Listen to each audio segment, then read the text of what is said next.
Hello बच्चों, आज हम सॉल्व करेंगे कक्षा 10वीं के गणित का अनसॉल्व क्वेश्चन पेपर, जिसका कोड है 822 AY।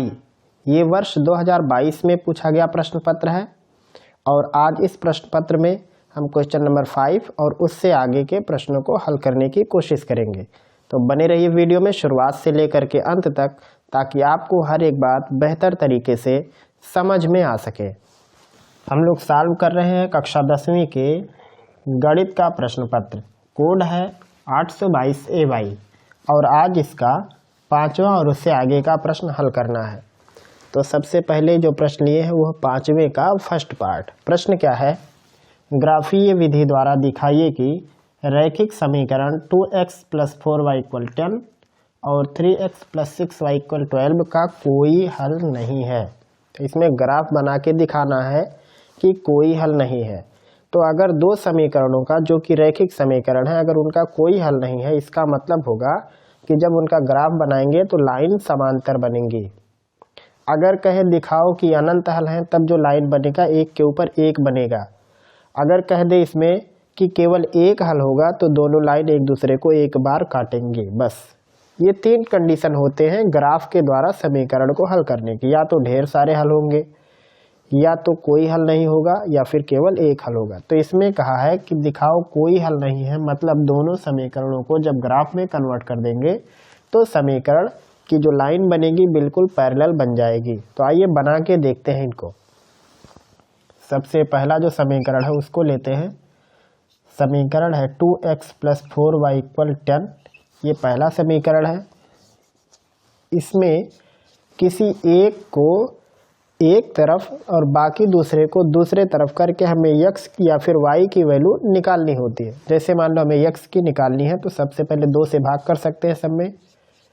तो होगा x + 2y = 10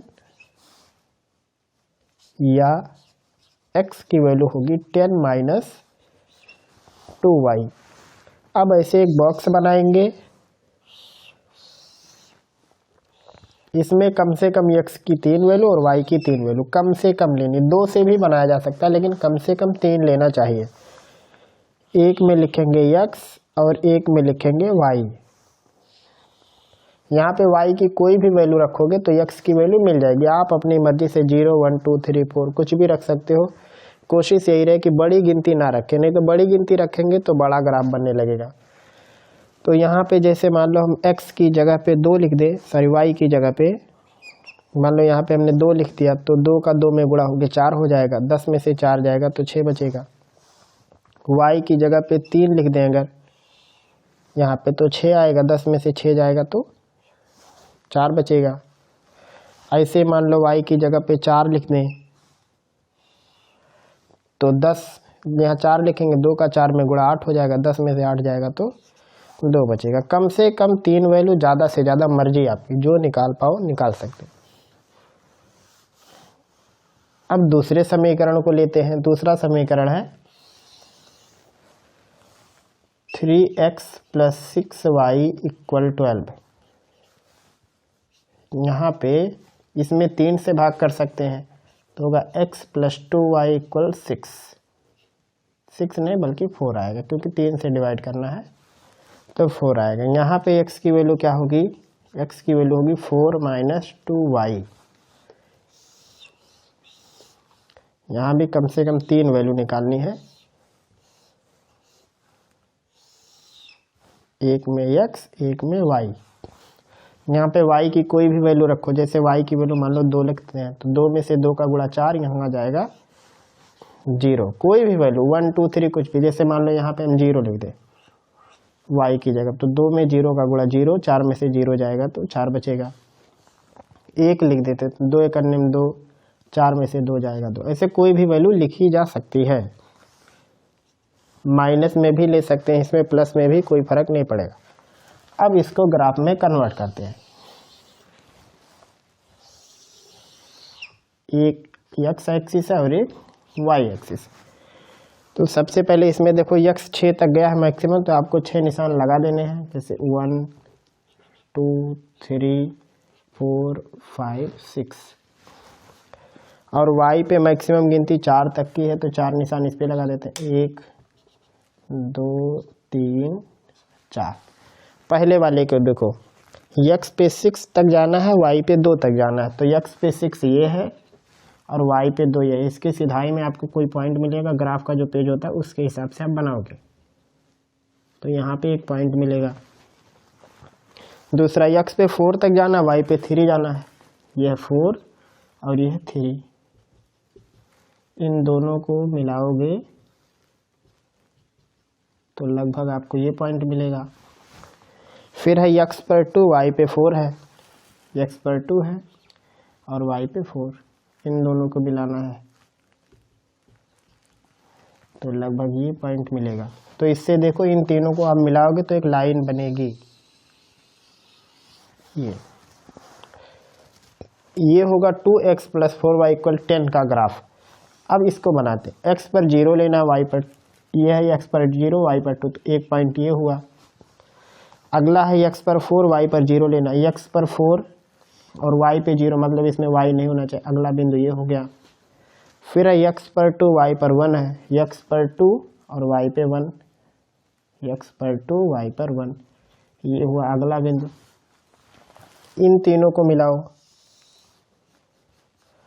तो जब इन तीनों को मिलाएंगे तो ये वाली जो लाइन है और ये वाली लाइन है, ये लाइन पैरेलल बनेगी। ऐसे जब आप ग्राफ पे बनाओगे तो और बिल्कुल सीधा बनेगा। ये वाला जो है ये है 2x + 4y = 10 का ग्राफ, और ये है 3x + 6y = 12 का ग्राफ। तो यहाँ पे नीचे लिख देंगे, जब ग्राफ बन जाएगा लिखेंगे चूँकि 2x + 4y = 10 और 3x + 6y = 12 से निरूपित ग्राफ या रेखा, जो भी आप लिख सकते हो, सरल रेखा भी लिख सकते हो, परस्पर समांतर हैं।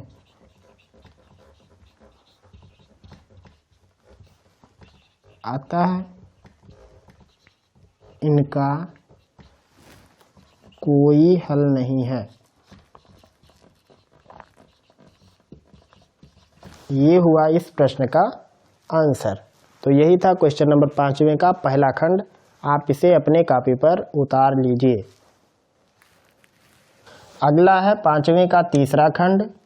ये दोनों ट्रिग्नोमेट्री के प्रश्न हैं, इन्हें हल करना है। इससे पहले दूसरा खंड जिसे हमने छोड़ दिया, उसमें त्रिभुज की रचना करनी थी, तो आप उसे कीजिएगा। ये 5वें के तीसरे का पहला प्रश्न है, सिद्ध कीजिए कि tan 35 डिग्री, tan 40, tan 45, 50, 55 इस पूरे का गुणा करके 1 लेके आना है। तो देखिए पहला सवाल, उसका लेफ्ट हैंड हम लिख रहे हैं। tan 35 degree, tan 40 degree, tan 45 degree, tan 50 degree और tan 55 डिग्री, ये लेफ्ट हैंड। जब भी इस टाइप के सवाल मिले उसमें ढेर सारे कोण हो और सबका गुणा हो, तो अक्सर उसमें पूरक कोणों का नियम लगता है। मतलब ऐसे दो कोण जिन्हें जोड़ के 90 हो जाएगा, उन्हें आपको साथ साथ रखना रहता। तो इसमें भी देखो, यहाँ 35 है, इसके साथ 55 को लगा देंगे तो 35, 55, 90 हो जाएगा। 40 के साथ 50 को लगा देंगे तो 90 हो जाएगा। तो पहले इन लोगों को एक एक साथ लिख लेते हैं। एक हो गया tan 35 और एक हो गया tan 55, ये एक साथ, tan 40 डिग्री और tan 50 डिग्री, ये भी दोनों एक साथ, और जो बिना जोड़े का है उसको अलग कर देते हैं। अब यहाँ पे क्या करना है, आप चाहे तो 35 को 90 - 55 लिख दो, या 55 को 90 - 35, किसी एक को 90 में से घटा के लिखना। तो क्या होगा ये, जैसे मान लो tan 35 को लिखना है तो इसको लिखेंगे tan 90 डिग्री - 55 लिख सकते हैं। 90 में से 55 घटाएंगे तो 35 आएगा। तो अगर एक को चेंज किए हो घटा के, तो दूसरे को वैसे ही छोड़ देना, किसी एक को बदलना है। ये हो गया पहला। इसमें 40 को क्या लिख सकते हैं, 90 - 50 इंटू tan 50, ये पहले से है, इंटू tan 45। चाहे तो tan 45 का मान 1 लिख सकते हो। tan 90 माइनस थीटा मतलब होता है cot थीटा, तो ये हो जाएगा cot 55 इंटू tan 55 एक कोष्ठक में, tan 90 माइनस 50 है तो ये होगा cot 50 into tan 50 into tan 45, सारी वैल्यू रख दो। tan theta into cot theta का मतलब होता है 1, tan इंटू cot, जब ये कोण दोनों बराबर हो तो इसकी वैल्यू 1 होगी और tan 45 की वैल्यू 1, तीनों का आपस में गुणा करेंगे तो 1 आएगा। यही है दायां पक्ष। इसमें नियम लगा हुआ है tan 90 माइनस थीटा बराबर cot थीटा, एक ये नियम लगा है और एक लगा है tan theta into cot theta equal 1, यही दो लगा है। अब लगाते हैं दूसरा प्रश्न। इसमें कहा है सिद्ध कीजिए कि त्रिभुज ABC में tan A plus B by 2 equal cot C by 2। तो दूसरे का लेफ्ट हैंड, ये है tan A plus B by 2 लिखेंगे, चूंकि अब इसमें ट्रायंगल पर आधारित सवाल है तो लिखेंगे A plus B plus C equal 180 degree.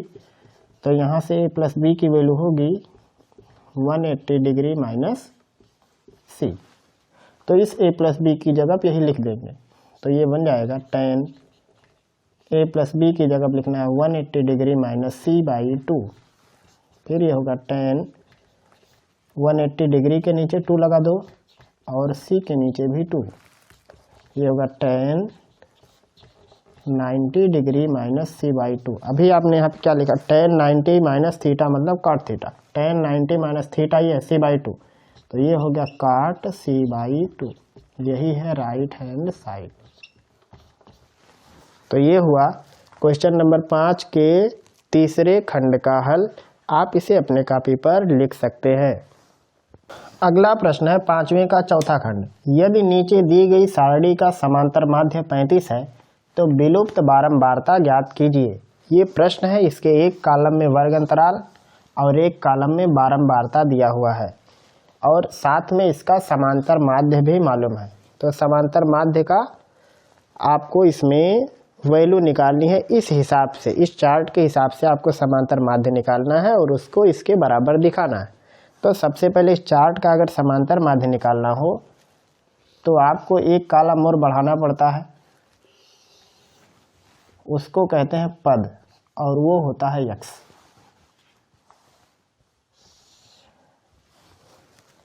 कैसे निकलता है, वर्ग अंतराल का एवरेज होता है, जैसे 0 में 10 जोड़ेंगे तो 10 आएगा, अब उसका आधा करना है तो 5 आएगा। 20 में 10 जोड़ेंगे 30, 30 का आधा 15, 30 20 50 का आधा 25, 40 30 70 का आधा 35 और 50 40 90 का आधा 45 में आप एक और काम कर सकते थे, एक का एवरेज निकाल लिया, देखो 10-10 की गैपिंग आप जोड़ते हुए चले जाओ, 5 10 15 25 35 45।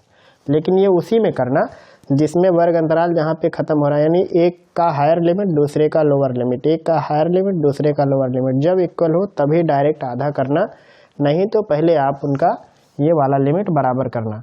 अगर आपको समांतर माध्य, माध्यिका, बहुलक वगैरह अच्छे से सीखना है तो आप प्लेलिस्ट में जाइए, वहाँ पे सांख्यिकी का प्लेलिस्ट है पूरा, आप उसमें से सीख सकते हो एक एक चीज़। तो ये हो गया पद। अगला एक और कॉलम बनाएंगे, इसमें होता है पद गुणे बारंबारता, पद गुणे बारंबारता जिसे कहते हैं f(x). तब चूंकि यहाँ f यूज हो गया तो हम यहाँ कैपिटल F ले लेते हैं, f(x).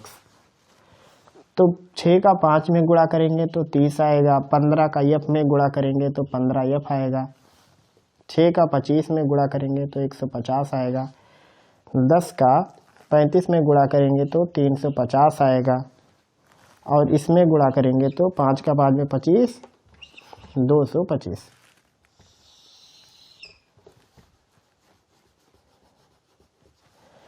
अब क्या चाहिए, चाहिए सिग्मा एफ फ्रीक्वेंसी का टोटल और चाहिए सिग्मा एफ एक्स पद गुणे बारंबारता का टोटल। जोड़ो इसको, 6 का 6 में जोड़ देंगे 12 हो जाएगा, 10 22 5 27, तो हो जाएगा 27 प्लस एफ। ये कितना होगा देखो 5 और बाकी सब जीरो है तो यहाँ आएगा 5, फिर ये हो गया 2 2 5 7 7 5 12 12 3 15, एक बचा, 2 1 3 3 6 1 7, 755 और यहाँ आगे रहेगा धन 15F। फार्मूला क्या होता है समांतर माध्य का? समांतर माध्य फार्मूला होता है sigma fx by sigma f, और बारंबारता पहले से दिया हुआ है, बारंबारता नहीं सॉरी समांतर माध्य वो पहले से मालूम है कि 35 लिख दिया था जो कि गलत था। आपको जो दिया हुआ वो है 25, सवाल में 25 ही दिया तो यहाँ पे लिख देंगे 25। सिग्मा fx की वैल्यू 755 धन 15F, 755 धन 15F, और सिग्मा f की वैल्यू है 27 धन f। इसका इस तरफ गुणा कराएंगे तो होगा 25 27 धन f बराबर 755 धन 15F। 5 से दोनों तरफ भाग कर सकते तो यहाँ पे आएगा 5, ये हो गया अंदर 27 धन f बराबर हो जाएगा यहाँ पे 5 से भाग करेंगे तो आएगा 151 धन 3F। अंदर गुणा करेंगे तो 5 का 7 में 35, 5 में 10 3 13, 135 धन 5F। ये हो गया 151 धन 3F। 3F को इस साइड लाके घटाएंगे तो आएगा 2F, 5 में से 3 घट जाएगा, इधर होगा 151 ऋण 135, 11 में से 5 जाएगा 6, यहाँ बचेगा 4, 4 में से 3 जाएगा 1, हो गया 2F की वैल्यू। तो F की वैल्यू निकालनी है तो इस तरफ 16 में 2 से भाग कर देंगे तो बराबर आएगा 8, यानी जो गायब है बारंबारता उसकी वैल्यू 8 है। तो यह है क्वेश्चन नंबर 5 के चौथे पार्ट का सॉल्यूशन, आप इसे लगा सकते हैं। अगला प्रश्न 6वें का पहला प्रश्न दिया है k का धनात्मक मान ज्ञात कीजिए जिनके लिए समीकरण x स्क्वायर प्लस के एक्स प्लस 64 इक्वल 0 और x square minus 8x plus के इक्वल 0 के दोनों मूल वास्तविक हैं। मतलब इन दोनों समीकरणों के मूल अगर वास्तविक हैं तो k की वैल्यू क्या आएगी। तो सबसे पहले जो फर्स्ट इक्वेशन है उसको देखते हैं, लिखेंगे x स्क्वायर प्लस के एक्स प्लस 64 इक्वल 0 के मूल वास्तविक होंगे, के मूल वास्तविक होंगे यदि विविक्तिकर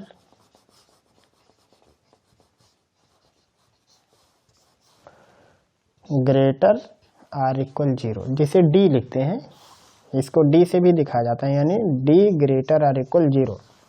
अगर किसी भी द्विघात समीकरण के लिए विविक्तिकर 0 से बड़ा या बराबर हो तभी उसके मूल वास्तविक होते हैं। विविक्तिकर क्या होता है?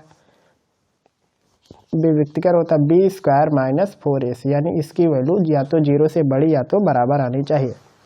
b किसको कहते हैं? x के गुणांक को, तो ये है k, हो गया k स्क्वायर माइनस 4। a किसको कहते हैं? x स्क्वायर के गुणांक को, वो है 1, और c अचर पद वो है 64। ग्रेटर आर इक्वल 0, तो ये हो गया k स्क्वायर, 4 का गुणा 1 में 4 और उसका गुणा उसमें करना तो आएगा 256, ये हो गया 0, ये बन जाएगा k, दोनों तरफ का चाहे तो वर्गमूल निकाल लो चाहे इसे छोड़ सकते हो, ये हो जाएगा k square greater or equal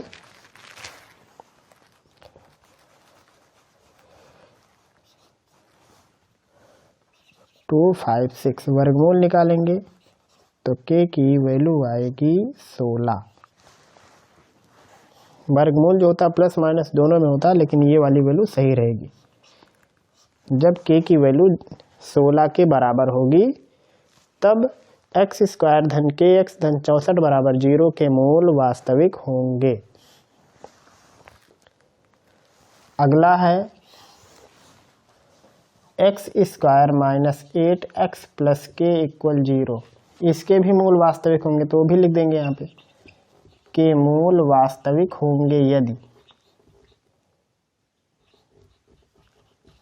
के मूल वास्तविक होंगे यदि d ग्रेटर आर इक्वल 0, तो इसमें d कैसे निकालेंगे, फार्मूला क्या, B square minus 4ac greater or equal 0, इसमें b है -8 तो होगा -8 का स्क्वायर -4, a की वैल्यू 1 और c की value k greater or equal 0, तो ये हो जाएगा 64, यहाँ आएगा माइनस में 4k ग्रेटर आर इक्वल 0, 4 से डिवाइड कर देंगे तो होगा 16 ऋण k, यहाँ से भी k की वैल्यू क्या मिलने वाली है 16, यानी लिखेंगे जब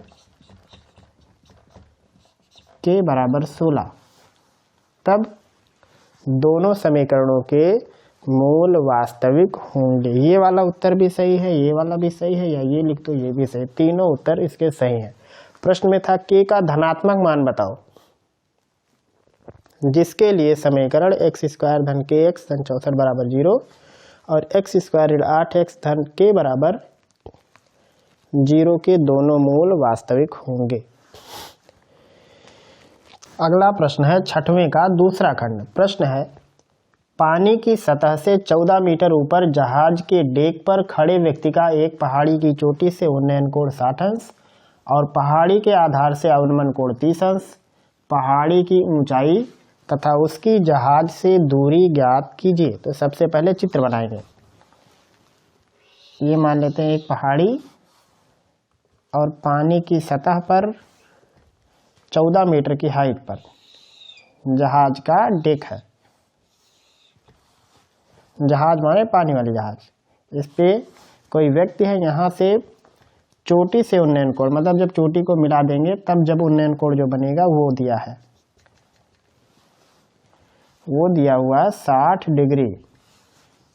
और कहा है जब आधार से मिलाएंगे तब अवनमन कोण बनेगा वो भी 30 डिग्री।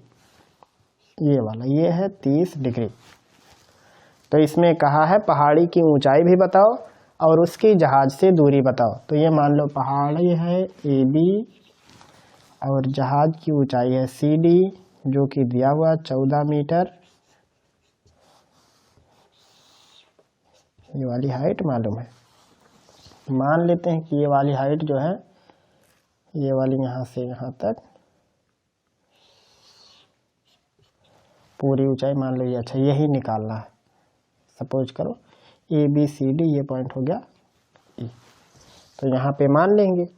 और एक निकालना है उसकी दूरी, तो मान लो ये दूरी है x। तो यहाँ पे सबसे पहले मान लेंगे, लिखेंगे माना पहाड़ी की ऊंचाई AB बराबर h मीटर,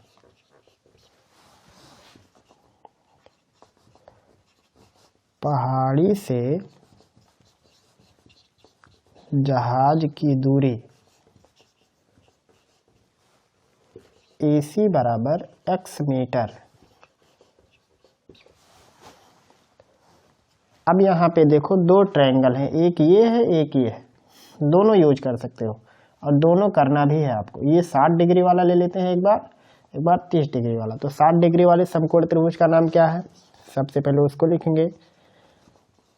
समकोण त्रिभुज DEB में, या BED भी लिख सकते हैं, इसमें लिखेंगे tan 60 डिग्री इक्वल होगा, लंब और आधार का अनुपात होता है तो हो जाएगा BE/DE। tan 60 डिग्री होता है √3, तो हो गया BE, और हमने D यहाँ पे जो DE है वो किसके बराबर, वही AC है। DE जो है वो है AC, DE बराबर AC। AC की जगह पे x लिख देंगे तो हो जाएगा BE बराबर x√3, मतलब ये वाली वैल्यू हो गई x√3 मीटर। अब एक और समकोण त्रिभुज है ये वाला, तो अगर ये 30 डिग्री है तो ये भी 30 डिग्री होगा। चाहे यहाँ पे आप लगा दो समकोण त्रिभुज, चाहे ये वाला ले लो, कोई फर्क नहीं पड़ेगा, उत्तर सेम आएगा। लिखेंगे समकोण त्रिभुज, मान लो नीचे वाला ले लेते हैं, लिखेंगे ACD में tan 30 डिग्री बराबर आएगा CD अपान AC। tan 30 डिग्री की वैल्यू होती है 1/√3, तो हो जाएगा ये CD की वैल्यू 14 मीटर और AC की वैल्यू x, तो x बराबर हो जाएगा 14 करड़ी में 3।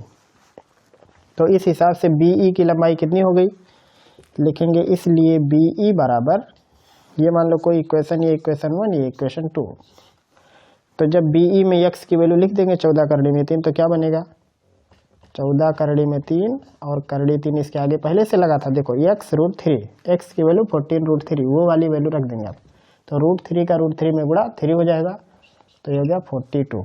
ये हो गई BE की वैल्यू।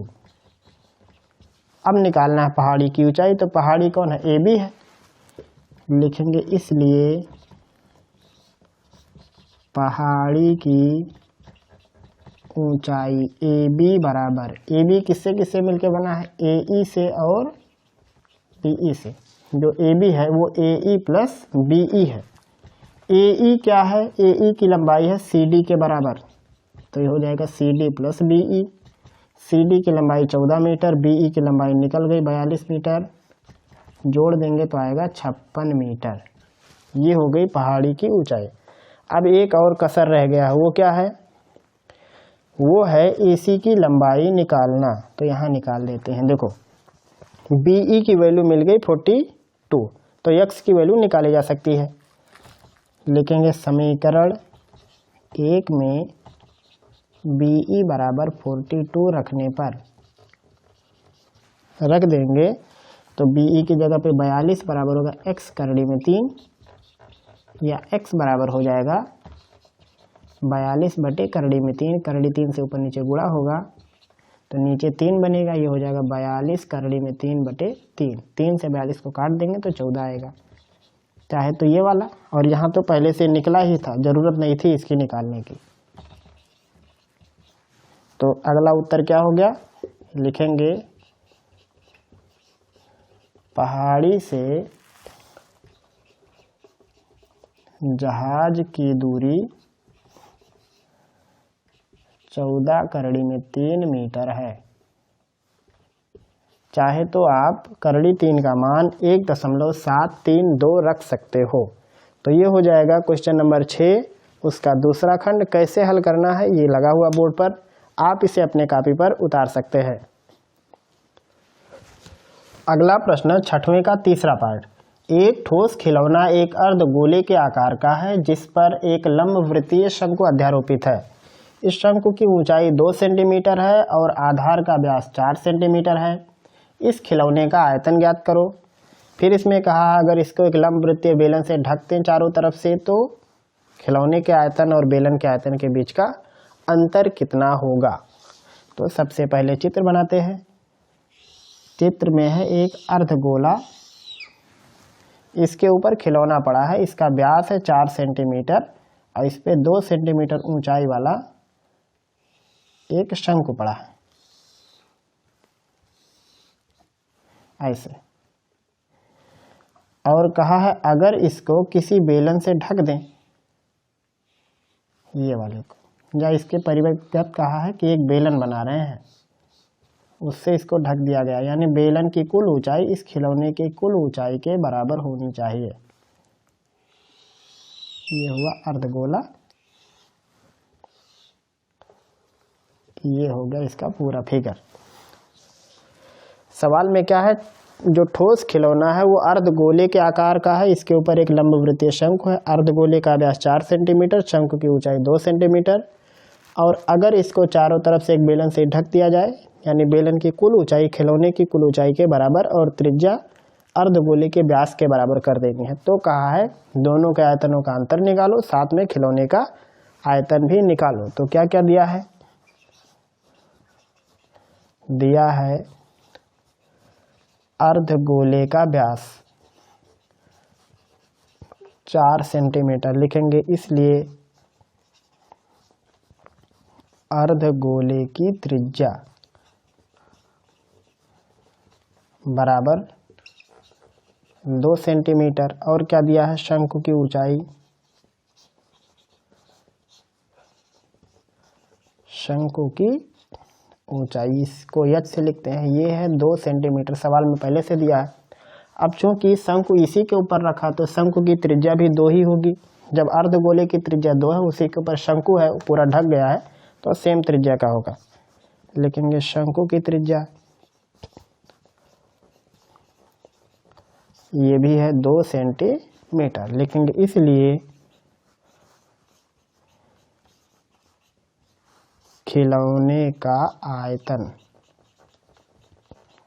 बराबर होगा शंकु का आयतन धन बेलन का आयतन। शंकु के आयतन का फार्मूला होता है 1/3 पाई आर स्क्वायर एच। बेलन के आयतन का फार्मूला होता है, सॉरी यहाँ पे बेलन नहीं रहेगा, यहाँ पे रहेगा अर्धगोला। अर्धगोले का आयतन, अर्धगोले का आयतन होता है 2/3 पाई आर क्यूब। तो इन दोनों में क्या कॉमन है? इन दोनों में कॉमन है 1/3 पाई आर स्क्वायर, तो अंदर बचेगा H plus R, H plus R नहीं, एच प्लस 2r, यहाँ 2 भी है, ये अंदर रह जाएगा। सारा मान रख दो, बराबर 1/3 पाई आर की जगह 2 का स्क्वायर, अंदर एच का मान 2 प्लस 2 इंटू आर का मान 2, 2 दूनी 4 2 6, तो हो जाएगा 1/3 पाई 2 का वर्ग 4, और अंदर हो जाएगा 6, 2 दूनी 4 4 2 6, 3 दूनी 6, 2 आएगा, 2 चौक को 8, हो गया 8 पाई। या फिर पाई की वैल्यू रख सकते हैं 3.14, 8 चौक को 32, 8 करने में 8 3 11, 8 3 24 1 25, 25.12 सेंटीमीटर क्यूब। यानी जो खिलौना बनेगा, खिलौने का आयतन आएगा 25.12 घन सेंटीमीटर। ये हो जाएगा इसका आंसर। अभी इसमें एक पार्ट और है, कहा है बेलन और खिलौनों के आयतन का अंतर निकालो। तो उसके लिए सबसे पहले निकालना पड़ेगा बेलन का आयतन, फिर खिलौने का आयतन घटा देंगे। तो यहाँ पे लिखेंगे इसलिए बेलन के आयतन और खिलौने के आयतन का अंतर। बेलन के आयतन का फार्मूला होता है पाई आर स्क्वायर एच, तो इसकी त्रिज्या 2 है, हो जाएगा 2 का स्क्वायर इंटू एच। पूरे की हाइट कितनी होगी? ये है 2 और ये भी इसकी त्रिज्या ही है, तो 2 और 2 4 हो जाएगा।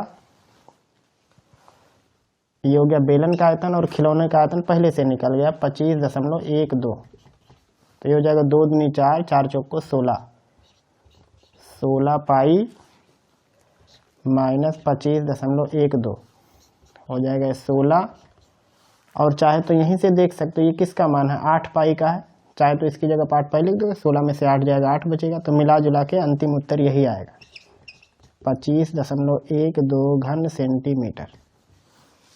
तो ये हुआ क्वेश्चन नंबर 6, उसका तीसरा पार्ट, तीसरे पार्ट का सॉल्यूशन। आप इसे अपने कॉपी पर लिख सकते हैं।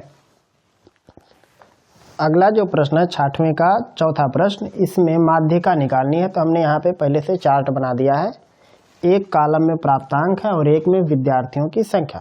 तो जब माध्यक निकालना होता है तो निकालना पड़ता है संचयी बारंबारता। तो एक कॉलम बढ़ाना पड़ेगा, संचयी बारंबारता। कैसे निकलता है संचयी बारंबारता? सबसे पहले जो पहली फ्रीक्वेंसी इसको लिख दो, उसके बाद जोड़ते हो जाओ। 2 को 10 में जोड़ देंगे तो 12 बनेगा, 12 को 12 में जोड़ेंगे 24, 24 को 15 में जोड़ेंगे तो 39, और 39 को 13 में जोड़ेंगे तो आएगा 52, 52 को 8 में जोड़ेंगे तो 60, और 60 को 4 में जोड़ देंगे तो 64। इतना आएगा। आप ऐसे भी चेक करते हो सही है कि नहीं। देखो 2 2 4 5 9 3 12 8 20 4 24, 2 बचा, 2 1 3 1 4 2 6।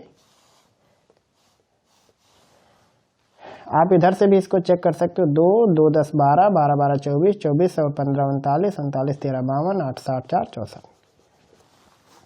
तो ये हो गया संचयी बारंबारता का योगफल, जिसे कहते हैं n। तो यहाँ पे लिख देते हैं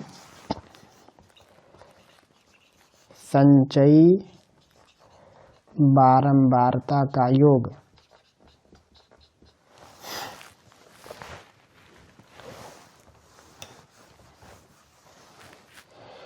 तो ये जो सबसे अंतिम में आता है इसे यन कहते हैं, जो कि होता है बारंबारताओं का योग कह सकते हो या संचयी बारंबारता का अंतिम पद भी कह सकते हो। तो वो है 64, तो वो हो गया यन की वैल्यू, तो यन की वैल्यू हो गई 64। माध्यक निकालना हो तो आपको n/2 की जरूरत पड़ती है, तो 64 का आधा कर देंगे तो कितना बचेगा 32। तो ये आधा करने पर जो आता है इसको आपको देखना रहता है किस संचयी बारंबारता में ये वैल्यू हो सकती है। जैसे 2 में 32 संभव नहीं, 12 के भीतर भी 32 नहीं, 24 के भीतर भी नहीं, तो ये है 39 के भीतर 32 हो सकता है। तो जिसमें n/2 होता है उसे कहते हैं CF। तो यहाँ पे लिखेंगे CF, वो हो जाएगा 39। उसके सामने जो ठीक पड़ता है उसको कहते हैं बारंबारता, वो वाली आपको लेनी है, वो है 15। इसके ठीक सामने जो पड़ती है वर्ग अंतराल पहला वाला, उसे कैपिटल L वो वाला लेना है 40। और फार्मूला क्या लगाएंगे माध्यक का? माध्यक का फार्मूला लगाएंगे L minus CF minus n/2/f into H, ये फार्मूला लगाएंगे। H क्या होता है? जहाँ पे आपको बारंबारता मिली है उसके सामने वर्ग अंतराल कितना है, तो 30 और 40 के बीच का गैप कितना है 10। सारी वैल्यू उसमें रख देंगे, उत्तर आ जाएगा। L की वैल्यू 40 माइनस CF की वैल्यू लेनी है 39 माइनस n/2 की वैल्यू 32 और F की वैल्यू लेनी है 15 और H का 10। हल करो इसे, 40 39 में से 32 जाएगा तो बचेगा 7/15 गुणे 10, काट देंगे, 5 दूनी 10, 5 3 15, तो हो जाएगा 40 ऋण 7/3 गुणे 2। इसमें गुणा हो जाएगा तो हो जाएगा ये 40, 7 दूनी 14/3, 30 चौको 120, यहाँ पे गुणा होगा तो आएगा 120, ऋण 14/3 घटाने पे आएगा 106/3 और भाग करने पे आएगा 3 3 9, 1 बचेगा 16 हो जाएगा, 3 बचे 15, फिर 1 बचेगा, यानी 3 3 3 ऐसे चलेगा। तो यही हो जाएगा माध्यिका या माध्यक। कैसे लगाना है? सबसे पहले आपको संचयी बारंबारता निकालनी है, जो टोटल आएगा उसे कैपिटल N कहते हैं, आपको जरूरत रहेगी n/2 की। जहाँ पे n/2 मिल जाएगा वो होगा CF, उसके बाद F, उसके बाद ये लाइन से रहता है CF, F, L और यहाँ है H। तो इस हिसाब से आप माध्यक निकालेंगे। एक और तरीका है, उसमें लोअर लिमिट लिया जाता है, तब यहाँ पे प्लस रहता है, तो उसको भी आप लगा सकते हो, इसको भी लगा सकते हो, लेकिन ये वाला तरीका बिल्कुल बेस्ट है। इसमें आपको तीनों एक लाइन से मिल जाते हैं। अगर आपको पूरा सीखना है माध्यक, माध्य और उसके बाद समांतर माध्य, बहुलक वगैरह सब निकालने सीखनी है, तो आप एक बार हमारा सांख्यिकी का प्लेलिस्ट जरूर चेक कीजिए। आपको हर एक प्रश्न बिल्कुल गारंटी है लगाने आ ही जाएगा। तो यह है क्वेश्चन नंबर 6 के चौथे खंड का सॉल्यूशन। अगला प्रश्न है 7वें का पहला खंड। एक नाव जिसकी स्थिर जल में चाल 5 किलोमीटर प्रति घंटा है, 12 किलोमीटर धारा के प्रतिकूल जाने में, वही दूरी धारा के अनुकूल जाने की अपेक्षा 1 घंटा अधिक समय लेती है, धारा की चाल ज्ञात कीजिए। मतलब प्रश्न में कहा है कि जब वो धारा के प्रतिकूल जाती है तो अनुकूल की अपेक्षा 1 घंटा ज़्यादा लगता है। 12 किलोमीटर वो धारा के प्रतिकूल भी चल रही है और 12 किलोमीटर धारा के अनुकूल भी चल रही है। पानी जिस रफ्तार पानी में जब ठहरा हुआ है तब उसमें नाव की चाल है 5 किलोमीटर प्रति घंटा। धारा की चाल निकालनी है, मतलब पानी कितनी रफ्तार से बह रहा है। तो यहाँ पे लिखेंगे जो जो दिया है। पहला दिया है स्थिर जल में जब पानी ठहरा तब, स्थिर जल में नाव की चाल 5 किलोमीटर प्रति घंटा, ये दिया है। मान लेते हैं कि धारा की चाल है x किलोमीटर प्रति घंटा, x किलोमीटर प्रति घंटा लिखेंगे। इसलिए धारा की दिशा में नाव की चाल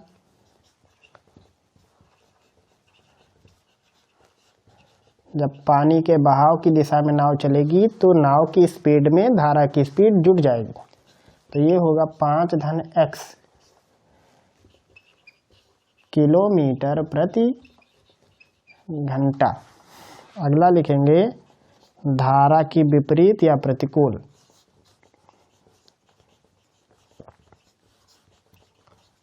विपरीत दिशा में नाव की चाल। विपरीत दिशा में नाव की चाल होगी, नाव की रफ्तार में पानी की रफ्तार घटा देंगे तब मिलेगा। ये हो गया किलोमीटर प्रति घंटा। लिखेंगे प्रश्नानुसार। प्रश्न क्या कह रहा है, 12 किलोमीटर प्रतिकूल जाएंगे तो कितना टाइम लगेगा। समय बराबर होता है दूरी बटे चाल। तो दूरी प्रतिकूल जाने वाली दूरी है 5 ऋण x और 1 है 12 5 धन x। ये रफ्तार का प्रतिकूल का टाइम अनुकूल वाले से प्रतिकूल, ये वाली जो टाइमिंग है प्रतिकूल दिशा में चलने वाली टाइम अनुकूल दिशा में चलने वाले से 1 घंटा ज़्यादा है। तो ये बन जाएगा इक्वेशन, या कह सकते हैं दोनों का टाइमिंग घटाएंगे तो एक आएगा। प्रतिकूल दिशा में चलने में लगा समय अनुकूल में चलने में लगे समय से 1 घंटा ज़्यादा है। इसे हल करो, इसको इस तरफ लेके आएंगे तो हो जाएगा 12 बटे 5 ऋण x ऋण 12 बटे 5 धन x बराबर 1। 5 धन x से 12 में गुणा करेंगे तो आएगा 12 पंचे 60 धन 12x। इधर गुणा करेंगे तो आएगा 60 धन 12x बटे में नीचे दोनों का गुणा a minus B A plus B, तो 5 का वर्ग 25 x का वर्ग x square. a minus B A plus B माने a square minus B square. ये हो गया बराबर 1। 60 से 60 खत्म हो जाएगा और 12 12 जुट जाएगा तो होगा 24x बटे 25 ऋण x स्क्वायर बराबर 1। ये हो जाएगा 24x बराबर 25 ऋण x स्क्वायर। सब कुछ एक तरफ लिखेंगे तो होगा x स्क्वायर धन 24x ऋण 25 बराबर 0। अब इसका गुणनखंड करना है, गुणा करके 25 लाना, घटा के 24 लाना है तो हो जाएगा x स्क्वायर धन 25x। 25 से करने में 25, 25 में से एक जाएगा 24, हो जाएगा 25x ऋण x ऋण 25 बराबर 0। इसमें से x कामन x धन 25, इसमें से ऋण कामन x धन 25 बराबर 0। एक कोष्ठक में आएगा x धन 25, एक कोष्ठक में आएगा x ऋण 1 बराबर हो जाएगा 0। तो यहाँ से आएगा x बराबर 1 या x बराबर आएगा 25। और ये किलोमीटर प्रति घंटा में है, एक वाला प्लस रहेगा 25 वाला माइनस रहेगा, माइनस वाला नहीं लेना है। तो यहाँ पे लिखेंगे इसलिए धारा की चाल 1 किलोमीटर प्रति घंटा है। ये हो जाएगा इस प्रश्न का सलूशन। आप उसको रख के चेक भी कर सकते हैं। 5 में से 1 घटा देंगे तो आएगा 4, 12 में 4 से भाग करेंगे तो 3 घंटा लगेगा। यहाँ हो जाएगा 6, 6 दूनी 12, तो इधर 2 घंटा लगेगा। धारा की दिशा में जाएंगे तो 2 घंटा, प्रतिकूल दिशा में जाएंगे तो 3 घंटा। तो ये हुआ क्वेश्चन नंबर 7 के पहले खंड का सॉल्यूशन। अगला प्रश्न है 7वें के पहले का ऑप्शनल। इसमें 2 प्रश्न होते हैं 7वें के पहले खंड में, 2 करना रहता है। इससे पहले हमने नाव वाला सवाल लगाया है और एक ये प्रश्न है। प्रश्न है द्विघात समीकरण 2x square minus 6x plus 3 equal 0 के मूलों की प्रकृति ज्ञात कीजिए। यदि मूल वास्तविक है तो उन्हें ज्ञात कीजिए। मतलब इसमें 2 काम करना, पहले नेचर चेक करना है, अगर नेचर में वो रियल दिखे तो उनको हल भी करके निकालना है, यानी x की वैल्यू निकालनी भी है। तो सबसे पहले द्विघात समीकरण के मूलों की प्रकृति ज्ञात करना। लिखेंगे द्विघात समीकरण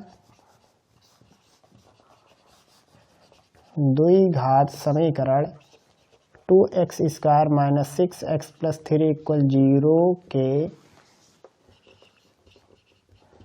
मूलों की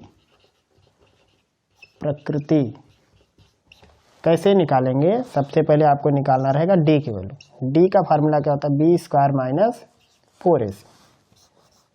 तो इसमें b कौन है, x का गुणांक, वो हो गया -6, इसका स्क्वायर -4। a कहते हैं x स्क्वायर के गुणांक को, वो है 2, और c जिसमें x नहीं होता या जो अचर पद होता है, ये कितना आएगा, 6 का स्क्वायर 36, 4 दूनी 8 दिया है 24, 36 में से 24 घटाएंगे तो आएगा 12, यानी डी का मान 12 है।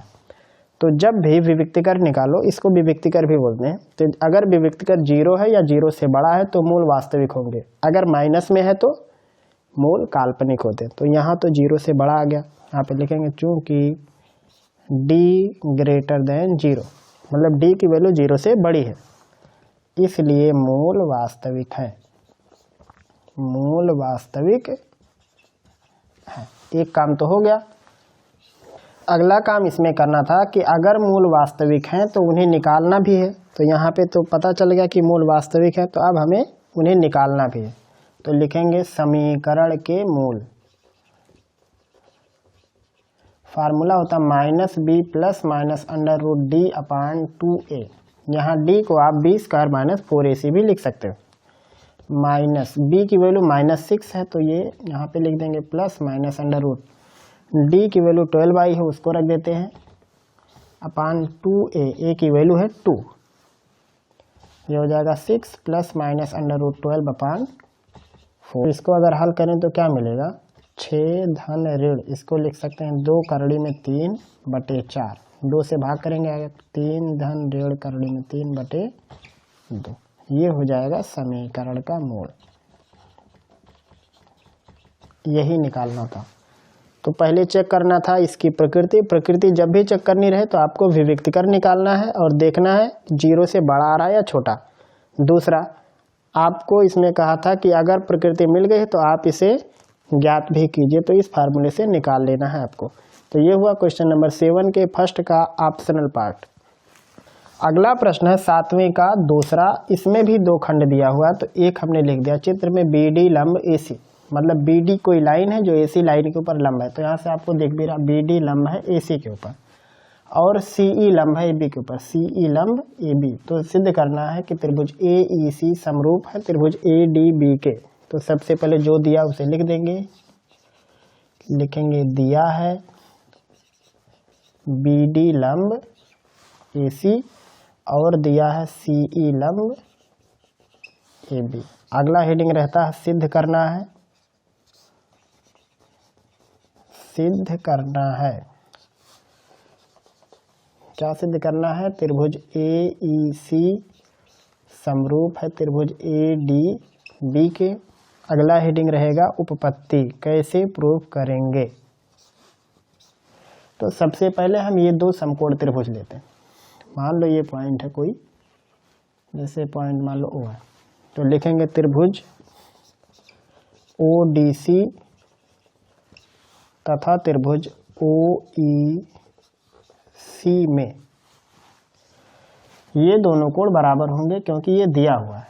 लिखेंगे कोण ODC बराबर होगा कोण OEB के, ODC और ये है OEB बराबर कोण OEB बराबर 90 अंश लिखेंगे, दिया है। और दूसरा, ये दोनों शीर्षाभिमुख कोण हैं, तो ये दोनों कोण भी आपस में होंगे बराबर, तो लिखेंगे कोण DOC बराबर कोण होगा EOB, ये लिखेंगे शीर्षाभिमुख कोण।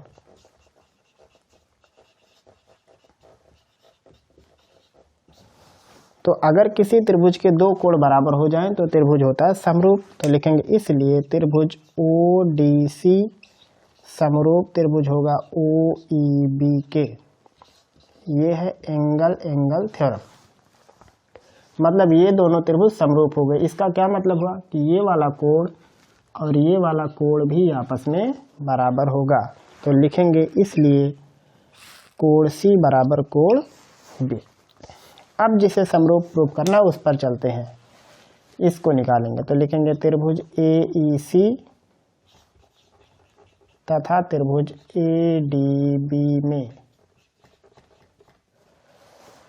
पहले से दिया दोनों एक दूसरे से लंब है, तो AEC ये वाला कोण 90 डिग्री है और ADB ये वाला कोण 90 डिग्री है। ये दिया था पहले से। दूसरा अभी निकल गया, कोण C बराबर कोण B लिखेंगे, इसलिए त्रिभुज AEC समरूप त्रिभुज ADB। Angle theorem. देखो इसमें एक 90, इस त्रिभुज में भी एक 90 और इसका एक कोण दूसरे वाले का एक कोण, दोनों आपस में बराबर हो गए। तो इस प्रकार से प्रूफ होता है त्रिभुज AEC समरूप त्रिभुज ADB। उम्मीद है कि आपको ये प्रश्न भी समझ में आ गया होगा। अगर आपका कोई भी कन्फ्यूजन रहेगा तो आप सीधे प्लेलिस्ट में इस चैप्टर की चले जाइए, एक एक चीज आपको वहां पे मिल जाएगा। अगला प्रश्न 7वें के दूसरे खंड का दूसरा, त्रिभुज ABC एक समद्विबाहु त्रिभुज है जिसमें AC बराबर BC, यदि AB स्क्वायर बराबर 2AC स्क्वायर तो सिद्ध कीजिए कि त्रिभुज ABC एक समकोण त्रिभुज है। तो सबसे पहले लिखेंगे दिया है त्रिभुज ABC में AC बराबर BC और AB स्क्वायर बराबर 2AC स्क्वायर। अगला है सिद्ध करना है। सिद्ध करना है कि त्रिभुज ABC समकोण त्रिभुज है। अगला हेडिंग रहेगा उपपत्ति। उपपत्ति कहाँ से लिखेंगे? जहाँ से दिया हुआ है। क्या दिया था? AC बराबर BC, इसको लिखेंगे समीकरण नंबर 1। अगला है AB स्क्वायर बराबर है 2AC स्क्वायर, इसको लिखेंगे समीकरण नंबर 2। अब देखो क्या करना है, इस 2AC को 2 बार लिख दो तो ये हो जाएगा AB स्क्वायर बराबर AC स्क्वायर धन AC स्क्वायर। AC बराबर BC है तो एक AC की जगह पे BC लिख दो तो लिखेंगे इसलिए AB स्क्वायर बराबर AC स्क्वायर धन, क्योंकि AC बराबर है BC, तो देखो ये है पाइथागोरस थ्योरम, तो लिखेंगे चूंकि ये है पाइथागोरस प्रमेय को संतुष्ट करता है, इसलिए त्रिभुज ABC समकोण त्रिभुज है। तो ये हुआ क्वेश्चन नंबर 7 के सेकंड पार्ट के सेकंड का सलूशन। आप इसे लगा सकते हो। अगला प्रश्न है 7वें का दूसरा खंड, उसका ऑप्शनल पार्ट है। इसमें भी 2 प्रश्न है। एक प्रश्न है समबाहु त्रिभुज ABC में जिसकी भुजा A है, सिद्ध कीजिए कि इसकी ऊंचाई √3a/2 है। तो इसको लगाते हैं। पहले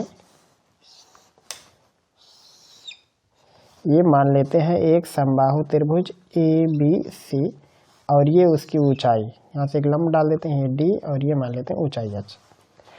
तो यहाँ पे लिख लेंगे माना समबाहु त्रिभुज की ऊंचाई AD बराबर H। इसको 2 तरीके से लगा सकते हो, चाहे तो इसको समकोण त्रिभुज मॉडल लगा लो या फिर इसमें यहाँ से यहाँ तक समकोण मान लो या फिर ट्रिग्नोमेट्री लगा दो, जो मर्जी, क्योंकि समबाहु त्रिभुज का हर कोण 60 डिग्री का होता है, तो हम इसको ट्रिग्नोमेट्री से लगाएंगे। तो यहाँ पे लिखेंगे त्रिभुज ADB में tan 60 डिग्री या sin 60 लगा देते हैं, चलो sin 60 लगा देते हैं। sin 60 डिग्री बराबर क्या होगा? 60 के सामने लंब है AD और कर्ण है AB। sin 60 की वैल्यू होती है √3/2। AD निकालना, यह है H और AB इसकी भुजा है। समबाहु त्रिभुज है चूंकि, तो सभी भुजाएं बराबर होंगी। AB बराबर BC बराबर AC, सभी भुजाएं A, जैसा कि सवाल में दिया था। तो यहाँ हो जाएगा A या h बराबर होगा a का गुणा a√3/2। तो ये हो गया पहले भाग का सोल्यूशन। आप इसको चाहो तो समकोण त्रिभुज से लगा सकते हो। मान लो ये निकालना है, पूरी भुजा a है तो ये हो जाएगा a/2 और ये हो जाएगा a, कर्ण के वर्ग में से ये वाला घटा देंगे तो वो आ जाएगा। तो अब लगाते हैं दूसरा प्रश्न। दूसरा क्या है देखो, प्रश्न है त्रिभुज ABC की भुजा AC पर D है। तो सबसे पहले त्रिभुज बना देते हैं। मान लो ये त्रिभुज हो गया ABC, इसकी भुजा AC पर कोई पॉइंट D इस टाइप से, मतलब इस AC पे कहीं D है कि ACB जितना ये वाला कोण है उतना ही कोण है ABD। ये मान लो यहाँ पे कहीं है, जो ये वाला कोण है वो ये वाला कोण है। तो सिद्ध करना है कि त्रिभुज ABC समरूप त्रिभुज ADB, मतलब बड़ा वाला त्रिभुज छोटा वाला त्रिभुज दोनों समरूप है। तो ये एक लाइन का है सवाल। सबसे पहले त्रिभुज लिख देंगे, त्रिभुज ABC तथा त्रिभुज ADB में क्या क्या बराबर है बताओ। ABC का कोण ACB और ADB का कोण ABD, ये दोनों आपस में बराबर है, ये दिया है। और ABC में कोण A है और ABD में भी कोण A है। तो लिखेंगे कोण A बराबर कोण A उभयनिष्ठ। तो अगर किसी त्रिभुज के दो कोण बराबर हो तो त्रिभुज समरूप होता है। तो लिखेंगे इसलिए त्रिभुज ABC समरूप है त्रिभुज ADB के। एंगल समरूपता, कोण सिमिलरिटी वाला नियम लगा। तो बस यही इसमें करना था। तो ये हुआ क्वेश्चन नंबर 7 के दूसरे वाले खंड के फर्स्ट और सेकंड दोनों पार्ट का सलूशन। उम्मीद है कि आपको हर एक पार्ट समझ में आ गया है। तो ये था आज का सेशन जिसमें हम लोग सॉल्व कर रहे थे कक्षा 10वीं के अनसॉल्व क्वेश्चन पेपर को। कोड है 822 AY 2022 का चौथा सेट था। अगर आपको इसमें से बताए गए कोई भी प्रश्न समझ में नहीं आए हैं तो आप प्लेलिस्ट के अंदर जा सकते हैं। प्लेलिस्ट में हर एक चैप्टर आपको मिल जाएगा, हर एक चैप्टर की अलग अलग प्लेलिस्ट है, वहाँ पे जाके आप बेहतर तरीके से सीख सकते हैं। अगर फिर भी आपको कोई दिक्कत रह जाता है तो आप हमें कमेंट करके ज़रूर बताएंगे। फिर मिलेंगे हम लोग जल्द ही अगले सेशन में। तब तक पढ़ते रहिए, अपनी तैयारी और भी बेहतर तरीके से करते रहिए।